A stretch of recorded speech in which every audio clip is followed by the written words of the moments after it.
President Trump is marking 6 months in his second term. So far, border crossings are at a historic low, and he signed the big, beautiful bill and its massive tax cuts into law. Around the globe, his tariff plan has brought in over $100 billion in revenue, and his administration has secured the release of American hostages and prisoners being held in places like Gaza, Russia, and Venezuela. Finally, his DOGE has saved Americans an estimated $190 billion.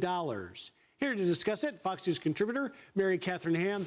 Mary Catherine, I mean, 6 months, even just one of those things would be notable.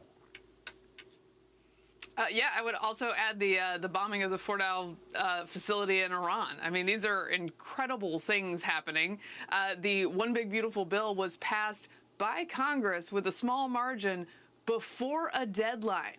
Like, they didn't actually have to extend those tax rates until December of this year, and they did it 6 months early, which is something that has not happened, like, I don't know, in my lifetime, at least not in recent memory. So it has been a very active time. The executive orders are very important. Getting men out of women's sports is a huge shift in how we were doing things, and I do want to commend him for the plastic straws. Bring them back, baby. Yeah, I tell you, when I was reading that news headline here, it's just that plastic straws affects everybody. But, you know, it also affects people at places like the gas prices. The gas prices, $3.14 per gallon, 10% decrease from last year.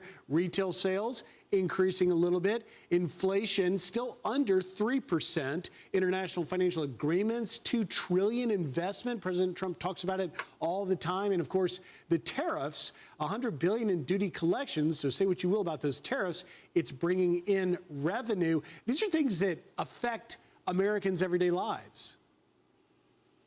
Yeah, and I think at times I've been concerned about the tariffs and will probably continue to be about uncertainty and exactly what the plan is and how that works for businesses. However, the numbers have been really quite good. Inflation has been ticking down. That's what matters to people.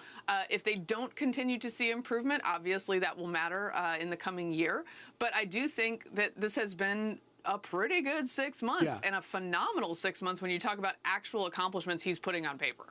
Okay, meanwhile, the Democrats, Mary Catherine Ham, are apparently leaderless. They don't have a message. They're endorsing a self-avowed socialist for mayor, Zohran Mamdani, here in New York. And the New York Times says that the DNC is going to do an audit. You see here the headline, the autopsy is described as avoiding the likeliest cause of death. In it, they write, the audit, which the committee is calling an after-action review, is expected to avoid the questions of whether former President Biden should have run for re-election in the first place, whether he should have exited the race earlier than he did, and whether former Vice President Kamala Harris was the right choice to replace him. According to the people briefed on the process so far, the article goes on to compare this to going to a steakhouse to do a review and reviewing the salad.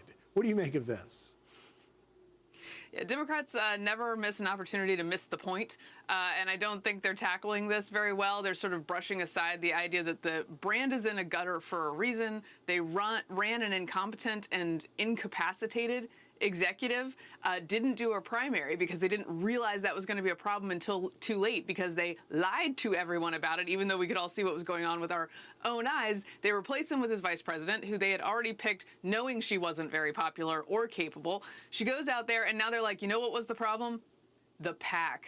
Yeah. The PAC spent the wrong money in the wrong places. That wasn't the problem, guys. And if you're not tackling what the actual problem was, you're not going to actually fix it.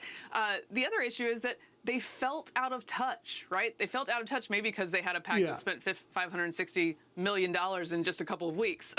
Hard truths I'm not sure they're ready to confront. After-action reports have like 4 parts. What was the goal? What actually happened? Why did it happen? And how will we do it differently? I'm not sure how they get to any of that with the way they're trying to dive into it now. Mary Catherine Ham, thank you very much for getting up early. Have a great rest of your weekend.